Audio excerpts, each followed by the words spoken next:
आज हम 9th class exercise 3.2 start करेंगे। क्वेश्चन नंबर 2 से इसको स्टार्ट लेते हैं। ये देखें log 3109, इसकी वैल्यू आपको गिवन है और बाकी आपने वैल्यूज डिटरमिन करनी है। तो इनमें फ़र्क सिर्फ इतना है कि जो ऊपर नंबर लिखे हुए हैं वही डिजिट्स आपको नीचे भी नज़र आ रहे हैं, जस्ट पॉइंट की पोजीशन जो है ना वो डिस्टर्ब है। तो एक चीज़ आपने जहन में रखनी है कि अगर नंबर सेम है तो पॉइंट वाली जो वैल्यू होगी वो पॉइंट के बाद यानी डेसिमल पार्ट जो है ना वो सबका सेम होगा। ये देखें, ये जो नंबर है 31.09, ये भी वही है 3109, 3109, 3109, 3109। जस्ट जो चीज़ डिस्प्लेस हो रही है आगे पीछे वो पॉइंट शफल हो रहा है। तो अब पॉइंट की शफलिंग जो है ना इस वैल्यू पे कोई असर नहीं डालती।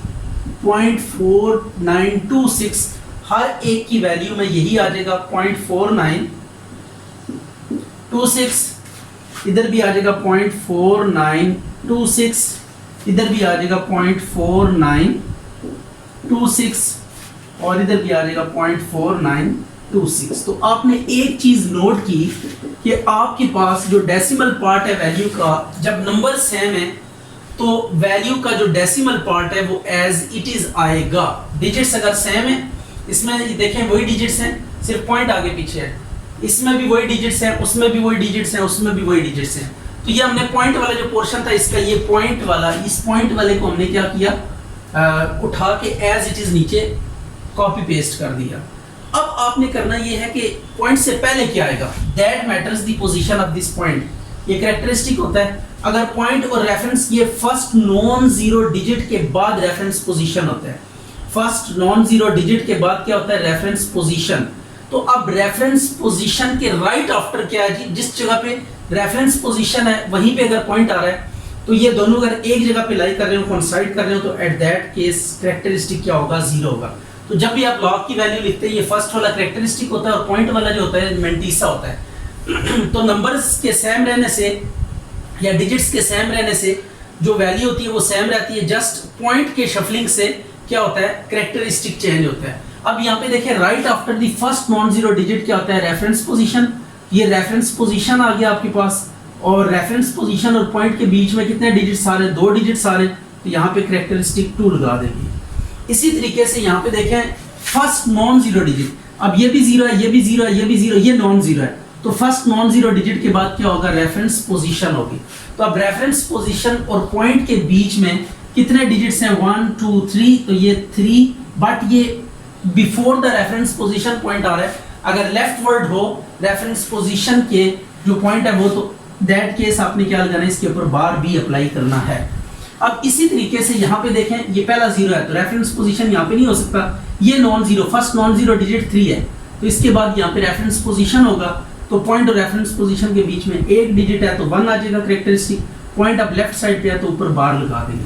तो ये आपके पास वैल्यू डिटरमिन करने का मेथड है कि जब कभी भी आपको कोई एक वैल्यू दी हुई हो, जस्ट पॉइंट आगे पीछे डिस्प्लेस हो रहा हो, तो एट दैट केस आपने जस्ट क्या करना है, कैरेक्टरिस्टिक को देखना है और कैरेक्टरिस्टिक चेंज होगा, बाकी पॉइंट वाली वैल्यू जो है ना वो हर केस में क्या रहेगी, सेम रहेगी। तो ये देखा आपने कि इन तमाम वैल्यू में ऊपर वाली जो थी वही लिखी, पॉइंट वाला पार्ट पोर्शन हमने वही नीचे उठा के लिया, जस्ट जो कैरेक्टरिस्टिक था उसको हमने क्या किया, with respect to given problem हमने लिया। अच्छा, यहाँ पे अब आपने ना 2 प्रॉपर्टीज याद रखनी है। एक ये कि ये लॉगरिथमिक फॉर्म है, सपोज इट इज कि ये AB is equal to M है, इसको एक्सपोनेंशियल फॉर्म में कन्वर्ट करने का क्या मेथड है, A की M is equal to B। ये आपने फार्मूला याद रखना है कि आप लॉगरिथमिक फॉर्म में भी लिख सकते हैं और एक्सपोनेंशियल फॉर्म में भी लिख सकते हैं। तो लॉगरिथमिक से एक्सपोनेंशियल में जाने का मेथड है, या एक्सपोनेंशियल से वापस अगर लॉगरिथमिक में जाना, तो ये 2 वे ट्रैफिक है, एक फॉर्म से दूसरी फॉर्म में आप शिफ्ट हो सकते हैं। अब इसमें क्या करेंगे, 3 की power L is equal to 81। अब देखें, अननोन जो है वो पावर में आ रहा है। जब कभी भी अननोन पावर में होगा, अननोन अगर पावर में आ रहा है, यहाँ पे पावर में है, तो आपने फिर बेसिस को क्या करना है, सेम करना है। अब ये 3 है ना, तो 81 को 3s में तोड़ेंगे, 327 जा, 3 9 जा, 3 3 जा और 3 1 जा। तो 3 कितने टाइम्स आ रहा है, 4 टाइम्स, तो 3 इंटू 3 इंटू 3 इंटू 3, तो 3 4 टाइम्स है, तो 3 की पावर 4, ये आ गया 3L। अब बेस कैंसिल हो रहा है, बैलेंस हो रहा है, तो कंपेयरिंग प्रॉपर्टी हम यूज करेंगे, बेस को बेस से मीन कैंसिल कर देंगे तो L इज इक्वल टू कितना आ जाएगा 4 आ जाएगा। ये कैंसिल करना नहीं होता, बेसिकली लॉग लेके कटिंग करनी होती है, ये ज़रा लंबा प्रोसेस है, लेकिन आपने यहाँ 3 काट नहीं देना, बस आपने 3 से बैलेंस हो रहा है तो L 4 से बैलेंस हो जाएगा, तो L इज इक्वल टू 4 लिखेंगे। अब इसमें यही काम करेंगे, a की पावर 0.5 इज इक्वल टू 6। अब 0.5 को ना हमने क्या करना है, कैंसिल करना है, तो इसको मैं ऐसे लिख सकता हूँ, पॉइंट को पहले ख़त्म करने के लिए, ये देखिए पॉइंट ख़त्म करेंगे, 1 लिख के एक 0 लगा देंगे, इसके बाद ये 6 आ गया, तो a की 1/2 इज इक्वल टू 6 आ जाएगा। स्केयरिंग करेंगे तो a की 1/2 का स्केयर इज इक्वल टू 6 का स्केयर, ये कैंसिल हो गया, a is equal to 36 answer आ गया। ये अननोन की वैल्यू फाइंड करनी है, इसमें भी ऐसे करेंगे, 5 की power 2 is equal to n, 5 की 2 इज इक्वल टू n, तो n इज इक्वल टू 5 की 2, तो n is equal to 5 multiply 5, तो 5 5 का कितना होगा 25, तो दिस इज रिक्वायर्ड आंसर। इसी तरह 10 की p इज इक्वल टू 40 है, तो इसको हम क्या करेंगे, 10 की p इज इक्वल टू 40 है, तो आप इसको चाहे तो 10 में रिप्लेस कर दे, that is a tough job, तो हम ये काम करते हैं, taking log on both sides, दोनों साइड्स पे आप लॉग ले लें, log 10 पावर p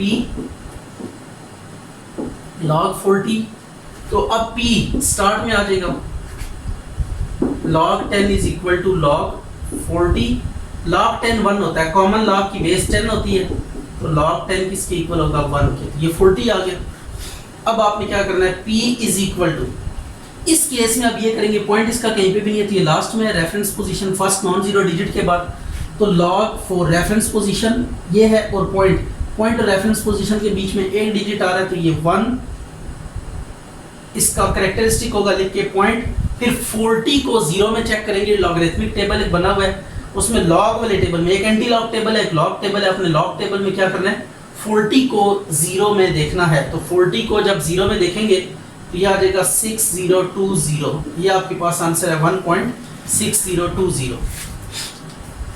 अब इनको इवैल्यूएट करना है, तो इनको इवैल्यूएट करने के लिए हम क्या करेंगे, लेट करेंगे log 2 की power 120 log base 2 of 128 is equal to x। अब इसको एक्सपोनेंशियल फॉर्म में लिखे, 2 की power x is equal to 1/128।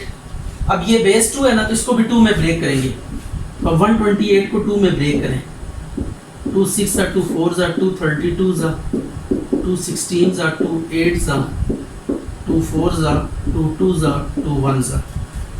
ये 2 कितने टाइम्स आ रहा है, 7 टाइम आ रहा है, तो आपने 2 को यहाँ पे 7 टाइम्स मल्टीप्लाई करना है,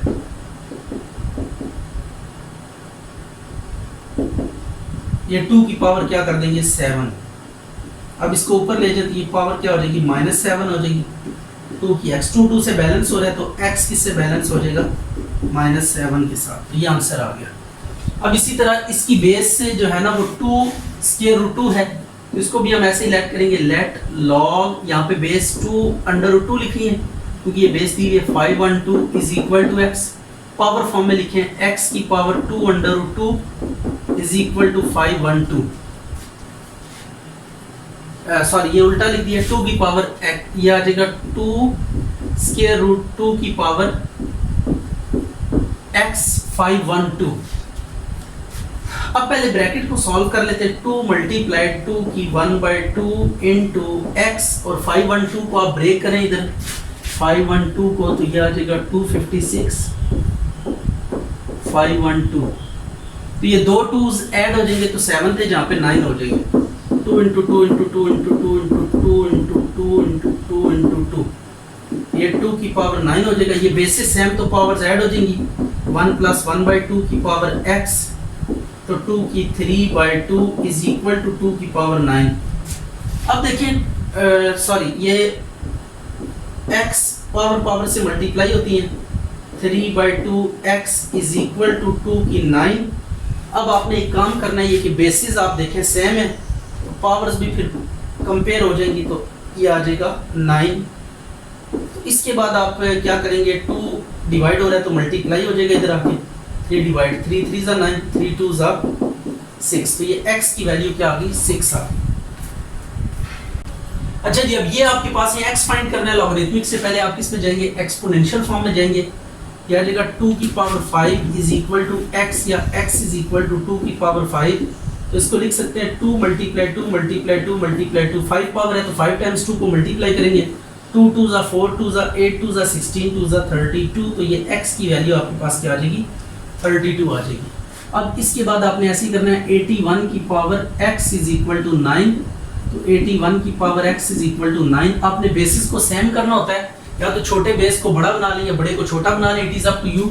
अब देखते हैं ये जो है ना, इसको भी 9 आप बना सकते हैं, और ये देखें 9 का स्क्वायर लें तो बनता है ना, तो स्क्वायर यानी पावर 2 और 1/2 मल्टीप्लाई कर दिया, 2 को मल्टीप्लाई भी कर दिया और डिवाइड भी कर दिया। तो ये हमने 81 बनाने के लिए ना क्या किया, देखें 9 का स्क्वायर भी लिया और 1/2 और 1/2 कैंसिल हो जाते हैं, 9 वापस आ जाता है। तो 9 का स्क्वायर कितना होता है, 81। तो ये बेसिस को सेम करना है आपने। ये 81 की पावर 1/2 आ गया, तो दिस इंप्लाइज अब 81 से बैलेंस हो रहा है, तो x इज इक्वल टू 1/2 आ जाएगा। तो इसका एक सेकेंडरी मेथड भी है, वो ये है कि आप 81 को ब्रेक कर दें, ठीक है, इस तरह भी आप कर सकते हैं। And the second option is कि आप 81 है ना, तो इसको आप लिखते हैं 9 into 9।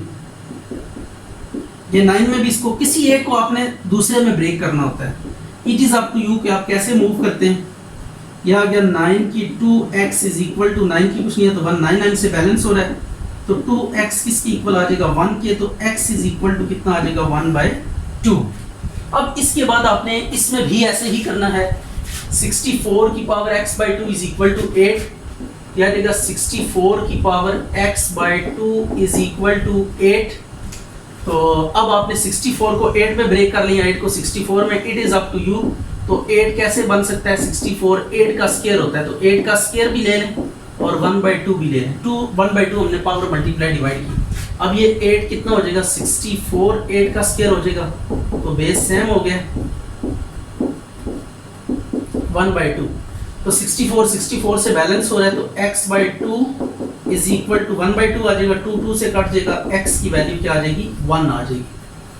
ये आपके पास आंसर आ गया। इसी तरीके से इसमें भी आपने यही काम करना है, ये x का स्क्वायर इज इक्वल टू 64। अब बेस x है तो अब आप स्क्वायर रूट लेके पावर को खत्म कर देंगे, 64 ये आ गया, x इज इक्वल टू ये 64, तो आपके पास 8 आ जाएगा। अच्छा, वैसे स्क्वायर रूट लेते होते हैं तो अननोन के अगेंस्ट आप प्लस माइनस लगाते हैं, बट यहाँ पे आप प्लस माइनस नहीं लगाएंगे, सिर्फ प्लस लगाएंगे। रीजन इज दैट कि लॉग जो है ना सिर्फ अप्लाई हो सकता है किसके ऊपर, पॉजिटिव नंबर्स के ऊपर, ठीक है। लॉग अप्लाई कर सकते हैं हम किसके ऊपर, सिर्फ और सिर्फ पॉजिटिव नंबर्स के ऊपर। तो दैट इज वाई जब इसको सॉल्व करेंगे तो आपने प्लस माइनस नहीं लिखना, जस्ट आपने 8 लिखना है। अब ये 64 की power x/2 is equal to 8। अब इसको 64 बनाने के लिए क्या करेंगे, स्क्वायर भी ले लेंगे और 1/2 यानी स्क्वायर से मल्टीप्लाई डिवाइड कर दिया, 64 की x/2 तो ये 64 आ जाएगा, x/2 इज इक्वल टू 64 की 1/2। तो आप इसको कंपेयर कर लें आप, तो बैलेंस हो जाएगा x/2 इज इक्वल टू 1/2। तो ये अब आ जाएगा x इज इक्वल टू 1। तो ये हमने क्या सीखा कि आपके पास क्या होता है कि जब कभी भी इस तरीके से लॉगरिथमिक फॉर्म दी हुई हो तो आप उसे किस फॉर्म में लिख सकते हैं, एक्सपोनेंशियल फॉर्म में लिख सकते हैं, ठीक है। तो ये देखें, बेसिकली आप देख लें क्या हो रहा है कि लॉग इस तरह कर रहा है कि आपको पावर फॉर्म के ना अगेंस्ट एक सिंपल नंबर दे रहा है और उसी को हम लॉग की वैल्यू कह देते हैं, और उस वैल्यू से फिर हम क्या करते हैं, जनरल कैलकुलेशन करके वापस जब रिवर्ट करते हैं। अभी तक हम सिर्फ वन वे ट्रैफिक चला रहे हैं, लॉगरिथम को डील कर रहे हैं। इसके अगेंस्ट एक और भी हमारे पास ऑपरेटर है, that is called anti log table. तो एंटी लॉग ऑपरेटर भी है हमारे पास। तो आप लॉग जब डिटरमिन कर सकते हैं तो अल्टीमेटली अगर रिवर्स जाना हो तो उसके लिए हम क्या करते हैं, एंटी लॉग टेबल यूज करते हैं। तो एंटी लॉग टेबल को भी हम नेक्स्ट क्लास में डिस्कस करेंगे कि एंटी लॉग ऑपरेटर क्या होता है और वो किस तरीके से काम करता है।